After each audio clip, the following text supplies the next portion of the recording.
minutos andaba en auto oficial en San Carlos en asuntos personales. No, era un auto personal, dijo. No, no era tan fácil de comprobar de lo del accidente. Cuando te lleva la grúa a un carro después de un accidente tienes que firmar los partes policíacos. Atentamente, Gabriel Lugo. No, aquí que te digan los nombres de los oficiales, como siempre los chismes de Guaymas. Si no...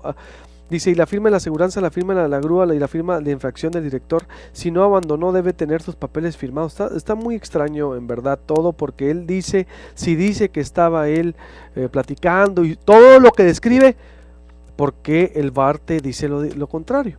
Y vecinos, pues que nos quisieron hablar. A mí sí le creo al reportero, porque hay vecinos que a veces cuando tú vas es algo delicado, la gente no se quiere meter mucho. Entonces, yo creo que sí es muy, pero muy importante saber de frente a qué estamos. Ramsés, ¿qué pasa? ¿Se nos ocupó? Bueno, sí, porque pues es que estamos con tantos temas.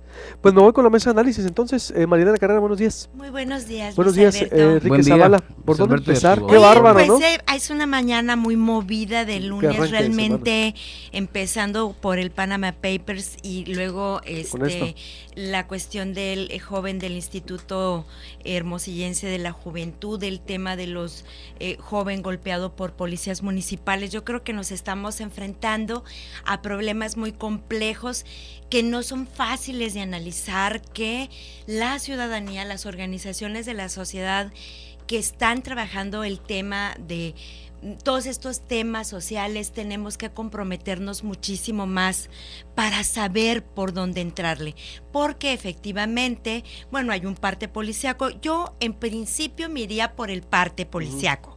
Creo que es un documento que debe de registrar los hechos de una manera muy verídica. No hay más, los policías saben que el parte policíaco es parte fundamental de una investigación, entonces lo creo. Y por el otro lado, en relación a lo del video, pues habla por sí mismo.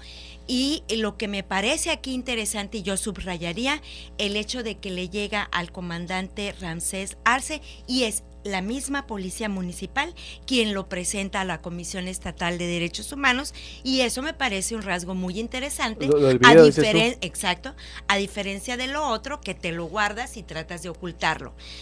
Entonces yo creo que las redes están cumpliendo su función tanto a nivel internacional. Exacto. De una red de investigación de periodistas, la gente que toma videos y que te describe cómo se están comportando los policías, pero aquí lo interesante es que el propio titular de la policía decide suspender e inmediatamente mandarlo a la Comisión Estatal de Derechos Humanos. Ese me parece un rasgo de honestidad importante. Exacto, digo que hay que, por lo menos, ¿no? Sí, no, pero claro. y aquí se oculta. ¿Por qué se oculta este boletín? ¿Por qué no se da a conocer también cuando era un funcionario? ¿No se pone nombre? Por ejemplo, a mí me llama la atención de que no traiga nombre. O sea, es decir, siendo las 5 horas se me informó, pues parecía que el carro venía solo. ¿No crees? A ver, a mí es un rasgo que... O sea, el parte dice que estaba en abandono, o sea, dicen... Bueno, pues también estaba en abandono. Encontramos el auto solamente, ¿no? Es lo que yo entiendo del parte. Pero entrando al tema, por ejemplo, que me ocupa mucho de la policía, está lo que es Panama Papers y demás, a lo mejor podríamos profundizar en él, pero el tema de la policía es un tema, digamos que no es local nomás, y es un tema que tiene que ver con una estrategia y que se usa a nivel mundial, de vigilar al vigilante. El reto de la presidencia municipal, de los secretarios de seguridad, de los ejecutivos de los estados y de quienes dirigen los cuerpos de policía es vigilar al vigilante. Alguna vez en Washington me decían, bueno, ¿por qué vigilar al vigilante? Exactamente porque no tenemos a los mejores, desafortunadamente. Desde que salen de la escuela de policía, el flujo de gente que tenemos en seguridad pública no son profesionales en su generalidad. Entonces tenemos que trabajar mucho en eso, en hacer el servicio profesional de carrera en ellos, pero sobre todo en esa estrategia que hablo yo de vigilar al vigilante. Es un tema recurrente, por eso en Estados Unidos se han hecho famosos los departamentos de Internal Affairs, o sea, que son asuntos internos, o sea, dentro de la policía se juzga al mismo policía por su proceder. Y ahí vamos a controles de confianza que a veces no nos sirven de gran cosa. El control de confianza no nomás es el test que se le hace al policía en un lugar psicométrico, etcétera, sino darle seguimiento, cómo se comporta en su vida privada, qué está haciendo con el recurso que tiene, cómo se allega de recursos. alguna vez en el sistema penitenciario me tocaba a mí ver gente que se eran exjudiciales o judiciales con esclavas de un volumen escandaloso, ¿no? O sea, no viven de su ingreso, muchos de los malos policías. Por eso hay que vigilarlos.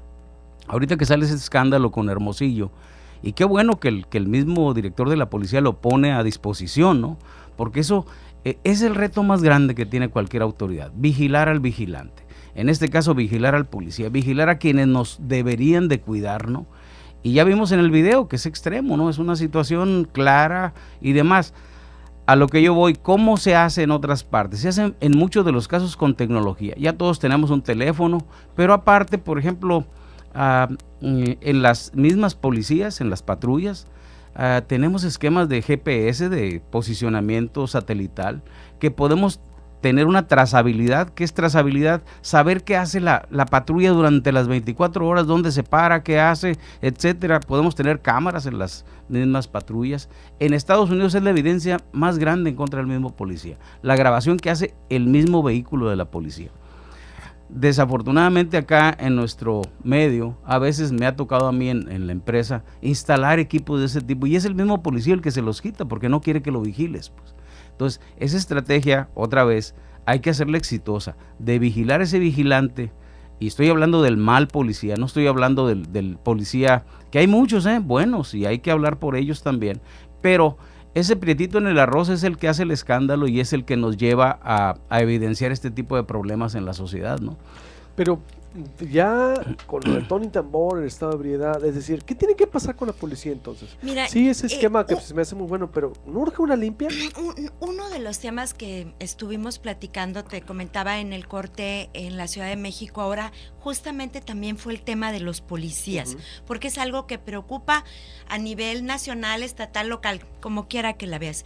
Y una de las cosas que sacábamos a conclusión en Mujeres y Punto era que también era necesario recuperarlos como personas a ellos, porque cuando ellos no son tratados con dignidad, con respeto, los policías mismos, en sus derechos humanos, se las paga el cliente. O sea, no estamos trabajando nunca para el cliente, que es el ciudadano.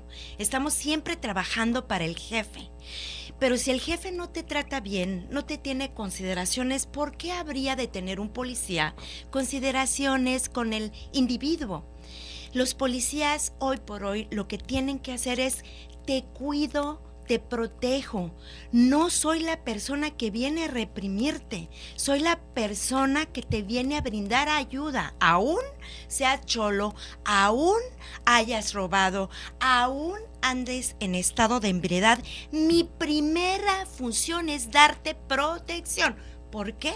Porque tienes los derechos humanos a tu favor. Entonces, esa es una vertiente que es muy importante explorar dentro de la capacitación a los policías en términos de los derechos humanos, de que todo el infractor también tiene derechos y como tal se tienen que comportar. Pero también en la jerarquía policíaca también se les debe de respetar los derechos a los servidores públicos y a los servidores públicos para que hagan su tarea de la mejor manera. Desafortunadamente para estos 5 malos elementos, que efectivamente yo concuerdo con Zavala, hay muchos buenos, pues, ¿qué se puede decir de estas personas, no? Qué lástima, sí. Qué lástima. ¿Qué tiene que pasar para que nos siga ocurriendo? Sí, y hay un tema también que tenemos que entender de la policía. Llega el punto en que tienes que someter al que detienes, pero hay formas de hacer el sometimiento. Eso que estás viendo ahí es una forma muy burda, muy ruda, etcétera, en la cual no se ve un trabajo profesional de los que están actuando ahí. Sin embargo, tenemos eso y otros esquemas en los que se tienen que incidir en ese punto. Es un mando directo. Por ejemplo, puede tener el director de policía, pues yo tengo comandantes, subcomandantes, jefes de grupo, y el policía raso, que pudiéramos decir que es el que está actuando ahí. Bueno, esa vigilancia es constante y yo lo pongo como un reto porque es recurrente. A nivel nacional tenemos policías que se han convertido en secuestradores. ¿Por qué? Es fácil detectar eso si uno le da seguimiento. ¿Cómo vive el policía? ¿Qué hace el policía? ¿De qué se alimenta el policía? No estoy hablando de lo que come, de dónde se hace de recursos. desde la clásica mordida hasta exigir pagos incorrectos del mismo ciudadano o del mismo delincuente, porque también es una fuente de alimentación de ese tipo de gente que no está haciendo lo correcto. Por eso, ese esquema de vigilar al vigilante, y hay que vigilarlos a todos, pero de una manera profesional, de una manera constante, no solamente cuando salen este tipo de problemas, que ya es cuando se derrama el vaso, ¿no? Pero estuvo goteando durante mucho tiempo. Por otra vez el ciudadano, la chamba, Mariela. Pues insisto, es para no hace todos. falta una purga, digo. Para todas y para todos. Mira, es para los medios de comunicación. Mira qué maravillosa investigación internacional, global, hicieron buenos comunicadores, investigadores periodísticos. Sí. Lo que nos toca a los ciudadanos es vigilar también a nuestros servidores públicos, todos. Y lo que le toca al gobierno es una purga, pero también traer nuevos elementos mejor seleccionados, pero a esos mejor seleccionados tienes que brindarles más apoyo, incentivos económicos. Hoy por hoy es muy difícil llenar la nómina de la policía, siempre porque tienes muchas bajas. Y el C3, como decía Zavala, es un instrumento que ayuda, pero también es un instrumento que tiene sus deficiencias como todo. Entonces, mucha gente no logra pasarlos y luego tú tienes presupuesto para 1,000 policías y resulta que tienes a 500 explotándolos a mucho tiempo de trabajo que los estresa, porque no puedes llenar lo otro porque el C3 no lo pasan. Entonces, es un problema muy complejo. Yo diría, sí, una purga, pero ¿de dónde vas a traer mejores seres humanos si también vemos que las familias están rotas? ¿De dónde vienen los policías? Eso, es un proceso, ¿no? Es un proceso muy amplio, muy complejo. Es parte de la inseguridad o parte del reto de la seguridad pública. Por ejemplo, ahorita se hablaba de los nuevos policías, pero ¿qué tal de los que ni siquiera han pasado digamos, el test de confianza de los actuales? Hay una gran cantidad de policías que no los ha pasado y que están en funciones ahí por años, y que al rato se te amparan cuando quieres actuar con ellos. O sea, es un tema que tiene muchas aristas. Sin embargo, esa estrategia, otra vez, de hacer efectiva esa vigilancia al vigilante, es el reto de cualquier jefe de policía, de cualquier ejecutivo y de cualquier secretario de seguridad, porque desafortunadamente no tenemos a los mejores.